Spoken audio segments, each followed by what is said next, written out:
ቀደም ሲል ያቀረባችሁት ወንድሞቻችን ኢንጂነር ፍጹምን እንኳን አላውቃቸውም።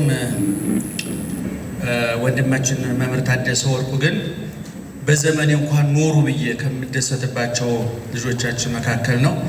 እኔ አንዳንድ ሰዎች በእኔ ዘመን በመፈጠራቸው እግዚአብሔር እናመሰግናለሁ አልነግራቸውም እንጂ ደግሞ በዘመኔ ባይፈጠሩ ብዬ የምመኛቸው ሰዎች ደግሞ አሉ።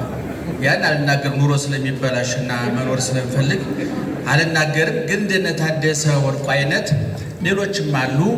በእውነት እምነት ያላቸው ያነበቡ የሚናገሩትን የሚያውቁ እምነት ከእውቀት የተጋባላቸው በእምነትና በእውቀት ጋብቻ ደግሞ በጎ ሕሊና ማፍራት የቻሉ በጣም ወዳቸው ሰዎች አሉና ታደሰ በዛ አጋጣሚ በጣም እንደምወድ መናገር እፈልጋለሁኝ። እድሜና ጤና ይስጥልን። በእምነት ያጽናህ አያንሸራትህ ነበር ከመባል ይሰውርልን። ኢንጂነር ፍጹምንም በዛው እኔ ስለ ስም ፍካሬ ስም ተብሎ መጽሐፉ ተደውሎ ሲነገረኝ ብዙ ነገር ነው ያሰብኩት። እንደሚታወቀው ስም ቅድም እንደተነገረው የብዙ ነገር መመሪያ ነው፣ የብዙ ነገር መገለጫ ነው። ሶስት ነገሮች ዓለም ላይ ትልቅ ትርጉም አላቸው። ቁጥር፣ ፊደልና ስም ማለት ነው። እንግዲህ ስም የፊደል ጥርቅም ነው፣ የፊደል ስብስብ ነው። ቁጥር ደግሞ ዓለምን የቀየረ ነው። ዛሬ አንድ ሚሞሪ ወይም አንድ ሲዲ ጃፓን ቢመረትና የሚሞሪው መገልገያ ከአሜሪካ ቢመጣ እዚህ ሀገር ስንገጥሞ ያገለግላል። ምክንያቱም የጋራ የሆነ የቁጥር ስታንዳርድ ተሰርቶለት ያገለግላል። ይህ ዓለም ተስማምቶበት ማለት አንድና አንድ ሲደመር ሁለት ብሎ ተስማምቷል ማለት ይሄ ስምምነት ውጤት ነው። የሆነ ጊዜ ተነስቶ አንድና አንድ እኮ 10 ነው ቢል መልካም ነው። ይሄ መጥፎ አይደለም።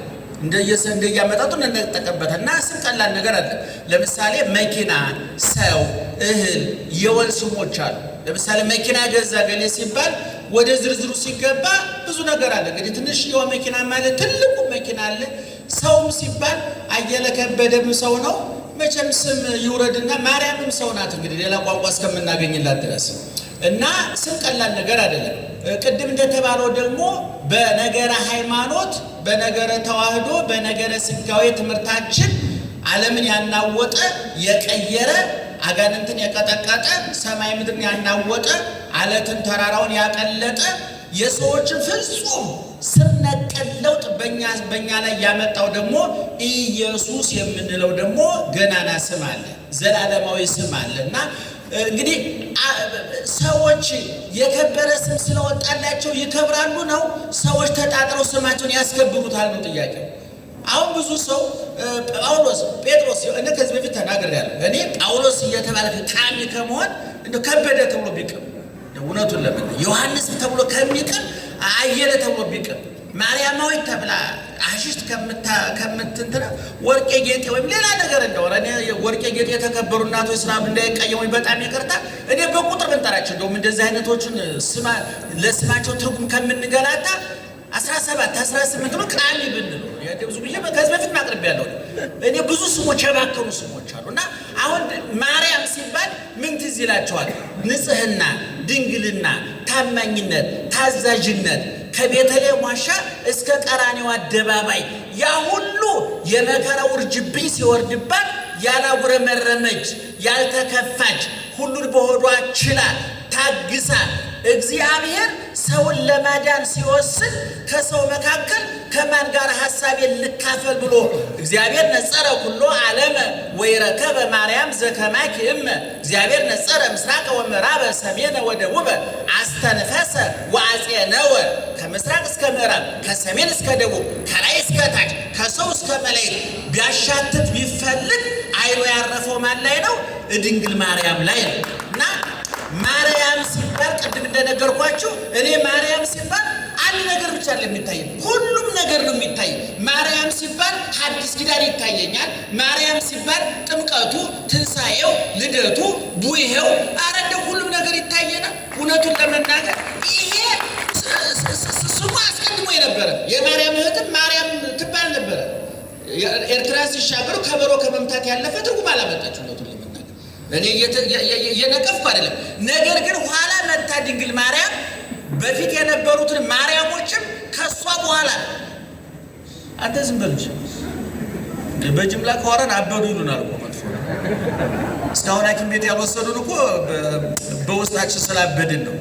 በውስጣችን ሁላችን በምድር ውስጥ ታውቃላችሁ። ግን እስካሁን እግዚአብሔር ይመስገን ፍሬም በጥሰን አልተጋለጥንምና እንዲህ በጋራ ካወራን አብደዋል ስለሚሉን አታውሩን። አሁን እያወራው ስለሆነ ማለት ነው። ደህና መሻችሁ እና እኔ ጳውሎስ ሲባል ያ ሰርጊዮስ ጳውሎስ እኮ ቅዱስ ጳውሎስ ሲያየው ኢየሱስ ስሙ ከብዶት ነበር። አይ ይሄ ስም ከብዶኝ ነበር፣ አይገባኝም ነበር፣ እንዲያውም ይሄ ስም የሚገባ ላንተ ነው ብሎ አበረከተለት ይላል። ቅድም ወንድማችን እንደነገረ አብርሃም የነበረው አብርሃም፣ ሶራ የነበረችው ሳራ፣ ያዕቆብ የነበረው እስራኤል ተብሎ ታላቁ ገናናው ስም ዓለምን የሚንጠው የሚያናውጠው በሃይማኖቱ በኩል ድንግል ማርያምን ያስገኘ ክርስቶስን ያስገኘ በሳይንሱ በቴክኖሎጂው በጠቅላላ ጥቂት ሆነው እንደ ጨው ጣል እየተደረጉ ዓለምን የሚያጣፍጡት እስራኤላውያን የዚህ ውብ ስም ውጤቶች ናቸው። እና ስም ቀላል ነገር አለ። እኔ አሁን ጊዮርጊስ ሲባል ምን ይታያቸዋል?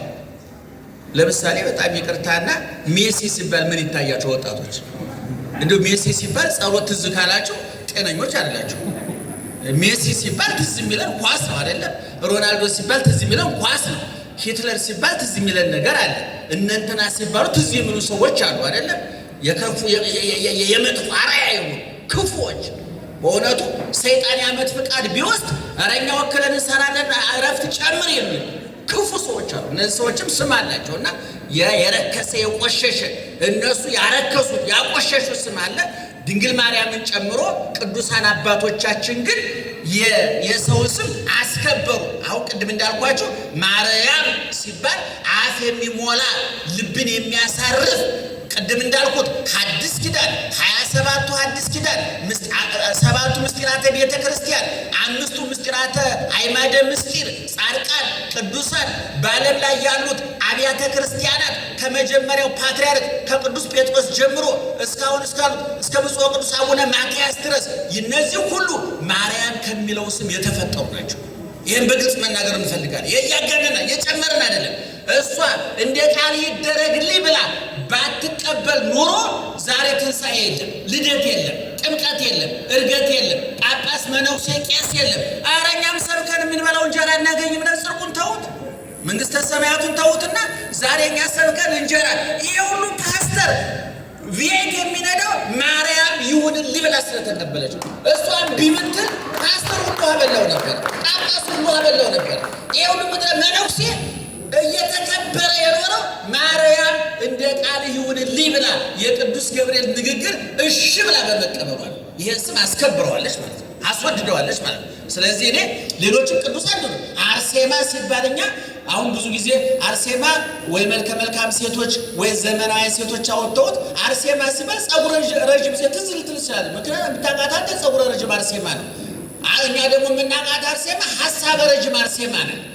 ውበቷ አፍንጫዋ ስንደዶስ የሆነ ብቻ ሳይሆን እምነቷ ያማረ የውጭም የውስጥም ውበት ከላይም ላይኔጣ ያማረች ከውስጥም ለልቡና ያማረች በሐሳብሽም ድንግል ነሽ በስጋሽም ምንድን ነው አላት እመቤታችንን ውብ ነሽ አለ። ድንግል ማርያም በውስጥም በውጭም ውብ ናት፣ ይቀረሽ አትባል እንከኔ ነውር አልባ ዛልቢ ነውር የሌላት ሌሎችም ቅዱሳን እንዲሁ እንዲያው ስማችሁ በሰማይ ስለተጻፈ የሚገርማችሁ ኋላ መንግስተ ደህና ዋላችሁ እየሰማችሁ ነው እንዴ? አዛኝ በሉስ እሺ። እና አሁን በዮሐንስ ራእይ ምዕራፍ 21 ላይ መንግስተ ሰማያትን ዮሐንስ ወንጌላዊ እየዞረ ሲጎበኝ መንግስተ ሰማያት 12 በር አላትና ቀጥሎ ያለው በጣም የሚገርመኝ ነው። በሮቹ ሁሉ ስትዞሩ ኢየሱስ ክርስቶስ አማኑኤል መድኃኒዓለም የሚል ስም የለም። እኔ ዛሬ እነ ጴጥሮስን ያንቋሸሻችሁ እነ ጳውሎስን ያንቋሸሻችሁ አያማድዱም እያላችሁ የደነፋችሁ ሰዎች ኋላ መንግስተ ሰማያት ስትገቡ ወይ አትገቡም። ለካ ይቅርታ ስህተት እኛ የምናውቃቸውን የምንገባው ሌላ። በነገራችን ላይ ከተዋህዶ ሃይማኖት ውጭ ማንም አይጸድቅም። ይህን ማመን አለባችሁ። ብቸኛ እኔ በቀደም በሚዲያ ተናግሬያለሁ። እኔ ብቸኛ የመጽደቂያ መንገድ ናት ብዬ የማምነው ተዋህዶ ሃይማኖትን ነው። እናቱን ከነ ልጁ አስተባብራ አስማምታ የያዘች ጌታውን ለሱም ቦታውን የሰጠች ለቅዱሳን ቦታ የሰጠች ኦርቶዶክሳዊ ተዋሕዶ ቤተክርስቲያንና መንግስተ ሰማያት ወንጌላዊ ዮሐንስ እየዞረ ሲጎበኝ የጴጥሮስ በር፣ የዮሐንስ በር፣ የያዕቆብ በር እንደገና ከታች መሰረቱ ደግሞ የ12ቱ ነገደ እስራኤል ስም ተጽፎበት ይሄ መጽሐፍ ቅዱስ ነው የሚለው። ከመጽሐፍ ቅዱስ አዲስ ኪዳን ከአዲስ ኪዳንም የመጨረሻው መጽሐፈ ራእየ ዮሐንስ የሚባለው መጽሐፍ ነው የሚናገር። ስለዚህ ቅዱሳን ስማቸው በሰማይ የተጻፈ ነው። ዋጋ ስሙ ስለወጣላቸው አይደለም፣ ለወጣላቸው ስም ዋጋ ስለከፈሉበት ነው። እንደዚህ ብሎ ጴጥሮስ ጳውሎስ ተብሎ ቢቀር ኑሮ የመንደር ስሙ ነው ይቀር ነበር፣ የሰፈር ስሙ ነው ይቀር ነበር። ለምሳሌ ኢየሱስ የሚለው ስም እኮ ረቂቅ መለኮትና ግዙፍ ስጋ፣ ሕያው መለኮትና ሟች ስጋ፣ ዘላለማዊ መለኮትና ጊዜያዊ ስጋ ሲዋሃድ በሁለቱ ተቃራኒ ብሎ አይገልጣቸውም። ፍጹም የማይገናኙ ባህሪያት ሲገናኙ ሲዋሃዱ በድንግል ማርያም ማህፀን ከሁለት አካል አንድ አካል ከሁለት ባህሪ አንድ ባህሪ ሁነው በድንግል ማርያም ማህፀን ይህ መድኃኒት ሲቀመም መለኮትና ስጋ ተዋህደው መድኃኒቱ ሲቀመም የድንግል ማርያም ማህፀን የዘላለማዊ መድኃኒታችን ፋብሪካ ሆኖ ሲቀመም መድኃኒቱ 9 ወር ከ5 ቀን ለምርት ሲበቃ ያ መድኃኒት ምን የሚል ስም ወጣለት? ኢየሱስ የሚል ስም ወጣለት። የኢየሱስ ሶስት ስሞች አራት ነገር ያንጸባርቃሉ። አንደኛ የባህሪውን ርቀት፣ ሁለተኛ የፍቅሩን ጥልቀት፣ ሶስተኛ የክብሩን ምጥቀት፣ አራተኛ የሥራውን አይነተ ብዙነት ያሳያል። ዝም ብሎ እንደው ተራ መጠሪያ አይደለም።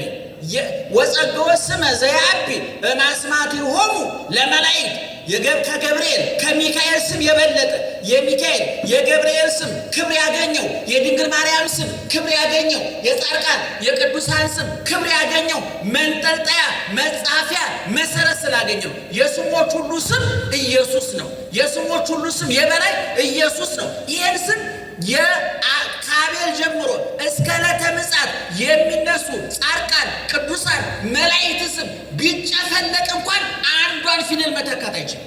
ይህን ኦርቶዶክሳዊ ተዋሕዶ ቤተክርስቲያን ይህን የምታስተምር ይህ ስም ከሁሉም በላይ ተሰብኮለታል፣ ተዘምሮለታል።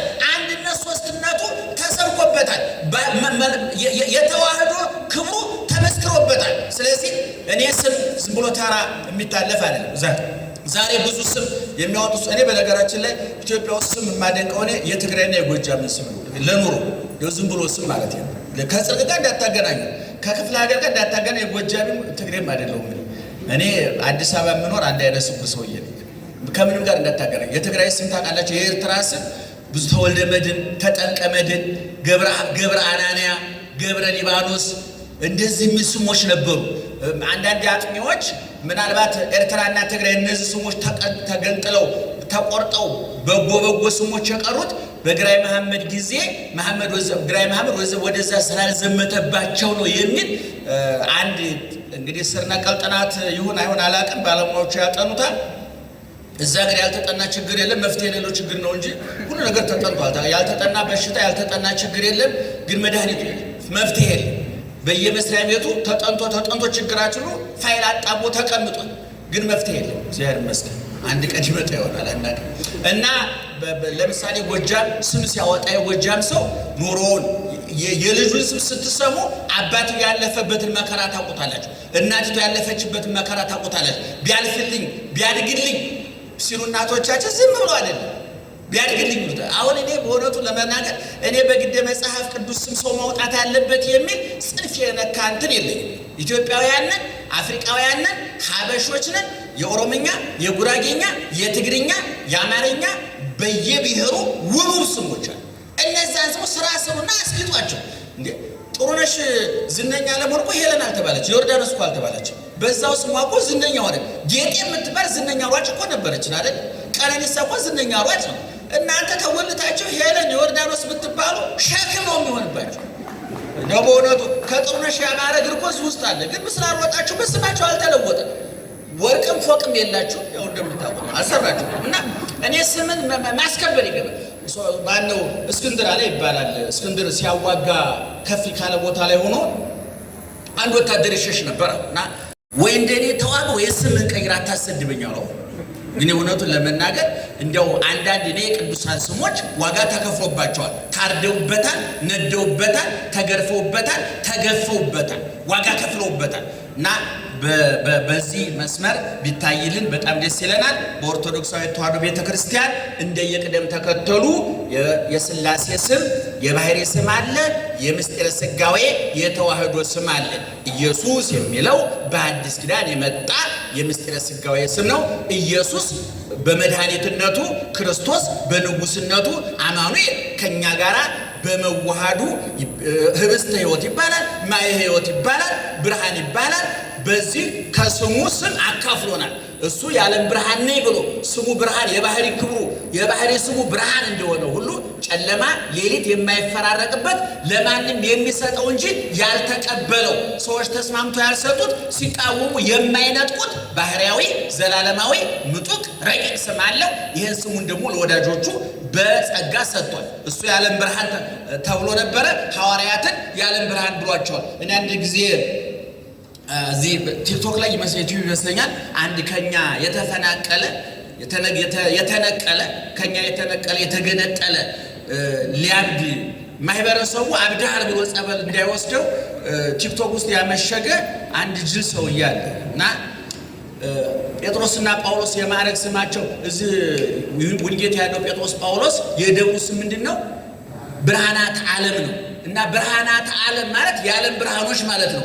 እና እንዴት ጴጥሮስና ጳውሎስን ብርሃናት ዓለም ይባላሉ ብሎ የሱ ጨለማ በጣም ስለከፋ የነሱ ብርሃን አይኑ ስለበዘበዘው ወደ ብርሃኑ ከመምጣት የነሱ ብርሃን አጥፍቶ ተመሳሳይ ጨለማ ለመሆን የሚፈልግ ሰው እንዴት ይባላል አለ። ይሄ በእውነቱ ዓለመማር እንዴት ደግ መሰላችሁ! እንደው እኔ እውነቱን ለመናገር ዓለመማር ዓለማንበብ እንደ ልብ ያናገራል። ፍሬን የበጠሰ መኪና ማለት ነው። እና እንደ ልቡ ነው የሚያወራው። እና ብርሃናት ዓለም ማለት የዓለም ብርሃኖች ማለት ነው። ይህን ስያሜ ፓትርያርኩ ጳጳሳቷን ለሚሰጧቸው ኢየሱስ ክርስቶስ ራሱ እኔ የዓለም ብርሃን ነኝ ብሎ ዮሐንስ 8:12 ላይ ተናገረ። እንደገና ደግሞ ማቴዎስ 5:14 ላይ ደግሞ እኔ የዓለም ብርሃን ነኝ ብሎ አልቆመም። እናንተ የማን ብርሃን ናችሁ አላቸው? የዓለም ብርሃን ናችሁ አላቸው። እሱ ኖላዊ ይባላል። ሐዋርያትን ኖሎት ብሏቸዋል። እሱ እረኛ ተብሎ እረኞች ብሏል። እሱ በግ ይባላል። በየዋህነቱ በመስዋዕትነቱ እኛ በጎች እንባላለን። በተጠባቂነታችን በመባዘናችን ጠፍተን በመገኘታችን በግ እንባላለን።